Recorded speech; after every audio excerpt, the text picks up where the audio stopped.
यह बात उस समय की है जब बुद्ध प्रतिदिन अपने भिक्षुओं को प्रवचन दिया करते थे। एक दिन सुबह बुद्ध प्रवचन देने के लिए अपने भिक्षुओं के पास आते हैं और अपना आसन ग्रहण करते हैं। बुद्ध अपने आसन पर बैठ जाते हैं और सभी भिक्षुओं को देखने लगते हैं। सभी भिक्षुक बुद्ध को देख रहे होते हैं और बुद्ध अपने सभी भिक्षुओं को देख रहे होते हैं। ना तो बुद्ध के भिक्षुक और ना ही बुद्ध एक शब्द बोलते हैं। बहुत देर चुप बैठे रहने के बाद बुद्ध अपने हाथ में एक कमल का फूल लेते हैं और अपने सभी भिक्षुओं को दिखाते हैं। बुद्ध के सभी भिक्षुक बुद्ध के हाथ में कमल का फूल देख आश्चर्यचकित होते हैं, क्योंकि बुद्ध उस कमल के फूल के बारे में अपने भिक्षुओं को कुछ भी नहीं बता रहे होते हैं। बस अपने भिक्षुओं को उस कमल के फूल को दिखा रहे होते हैं, मानो बुद्ध कुछ समझाने का प्रयास कर रहे हों। परंतु बुद्ध के सभी भिक्षुक यह समझ नहीं पाते। बुद्ध एक एक कर अपने सभी भिक्षुओं को उस कमल के फूल को दिखाते हैं, परंतु कोई भी भिक्षुक यह समझ नहीं पाता कि बुद्ध कहना क्या चाहते हैं। सभी भिक्षुओं में से एक भिक्षुक उस कमल के फूल को देखकर रोने लगता है। बुद्ध उस रोते भिक्षुक को देख अपने आसन से खड़े हो उस भिक्षुक के पास जाते हैं और उसे वह कमल का फूल दे देते हैं। जिस बात को कहने के लिए शब्द पर्याप्त नहीं थे, उस बात को बुद्ध के भिक्षु ने बिना शब्दों के समझ लिया। आप में से बहुत सारे लोग यह सोच रहे होंगे कि बिना कुछ कहे भला हम अपने प्रश्न का उत्तर कैसे पा सकते हैं या कुछ कैसे समझ सकते हैं। आपके इस प्रश्न का उत्तर गौतम बुद्ध के जीवन की इस कहानी में है। एक बार एक दार्शनिक बुद्ध के पास आता है और बुद्ध से कहता है, बुद्ध, मैं लगभग इस पूरी दुनिया में घूम चुका हूं, बहुत सारे गुरुओं से मिला हूं, परंतु कोई भी मेरे इस प्रश्न का उत्तर ठीक ठीक नहीं दे सका है। अब मेरी आखिरी उम्मीद आपसे ही है। लोग कहते हैं कि आपके पास हर प्रश्न का उत्तर है। मैं भी अपना एक प्रश्न लेकर आपके पास आया हूं। मैं जानना चाहता हूं कि क्या ईश्वर है। मैंने आज तक जिससे भी पूछा है कि ईश्वर है या नहीं, सभी के उत्तर दो पक्ष में थे। कुछ ने कहा ईश्वर है, परंतु वे साबित नहीं कर सके। कुछ ने कहा ईश्वर नहीं है, परंतु वे भी साबित ना कर सके। मैं आपसे जानना चाहता हूं, कृपा कर मुझे बताइए, क्या ईश्वर है।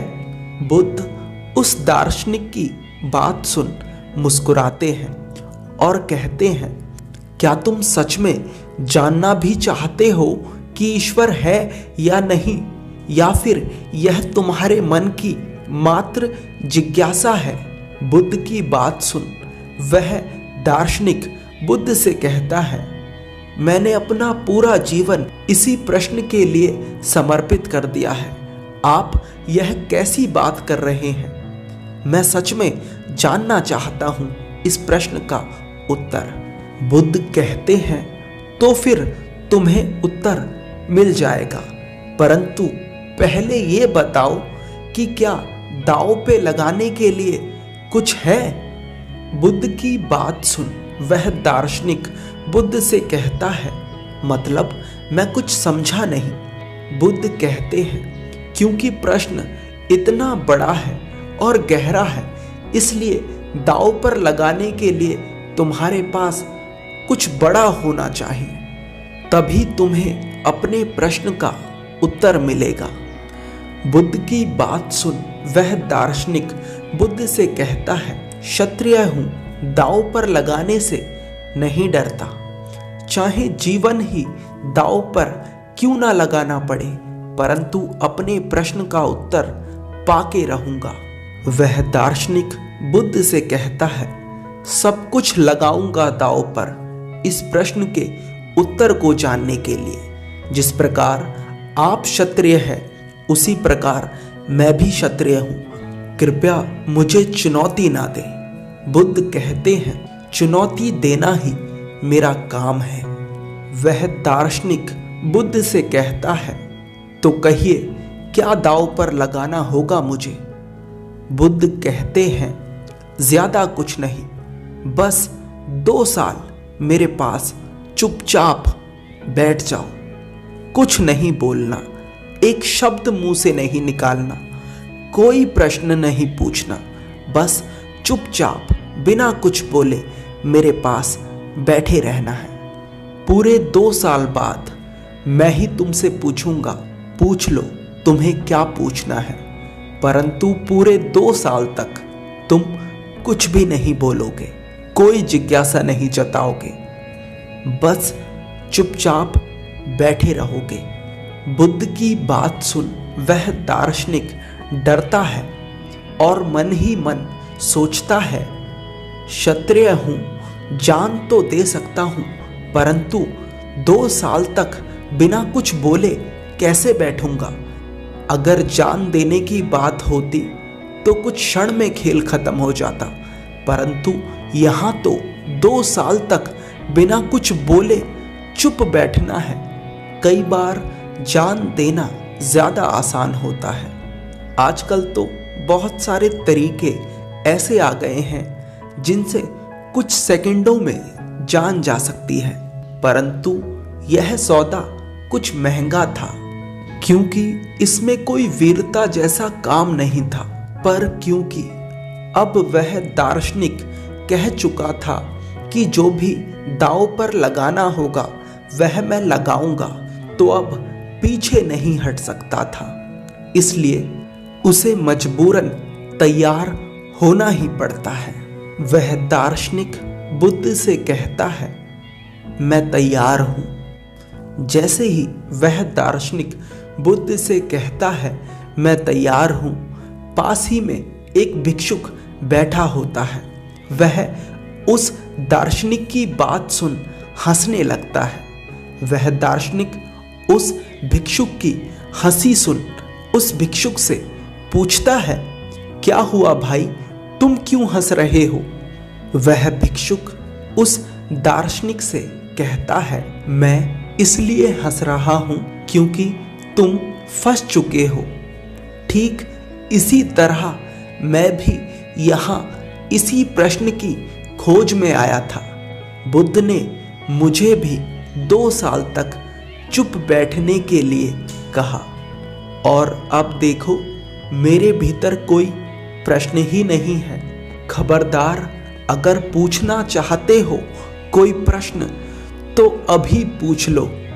अगर 2 साल तक चुप बैठे रहे तो फिर कोई प्रश्न ही ना बचेगा, फिर तुम कुछ पूछ ही ना सकोगे।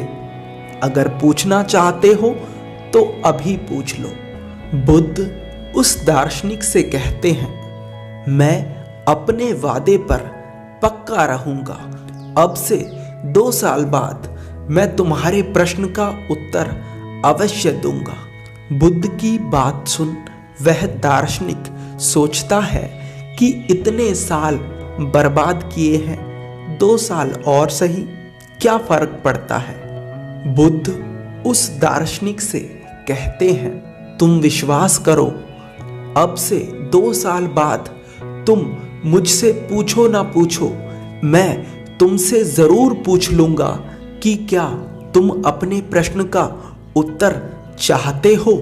बुद्ध की बात मान वह दार्शनिक 2 साल तक बिना कुछ बोले चुपचाप बुद्ध के पास बैठा रहता है, ध्यान मग्न हो जाता है। 2 साल पूरे होने के बाद बुद्ध उस दार्शनिक से कहते हैं, मेरा दिया हुआ समय पूरा हो चुका है। अब तुम्हारा जो भी प्रश्न है वह तुम मुझसे पूछ सकते हो। बुद्ध की बात सुन वह दार्शनिक हंसने लगता है और बुद्ध से कहता है, ठीक कहा था उस भिक्षुक ने कि अगर कुछ पूछना चाहते हो तो अभी पूछ लो, 2 साल बाद कुछ नहीं पूछ पाओगे। सच बताऊं, मेरे भीतर अब कोई प्रश्न ही नहीं बचा है। अब मैं आपसे क्या पूछूं? जो जानने योग्य था वह तो मैं जान गया हूं। 2 साल चुप रहने से ही मेरे सभी प्रश्न खो गए। मैं जान गया जो जानने योग्य था। इतना कहकर वह दार्शनिक बुद्ध के चरणों में अपना सर रख देता है। परम ज्ञानी इसी तरह उत्तर देते हैं। जरूरी नहीं हर प्रश्न का उत्तर शब्दों में दिया जाए। कुछ प्रश्न ऐसे होते हैं जिनके उत्तर शब्दों में दे पाना संभव नहीं होता। धन्यवाद।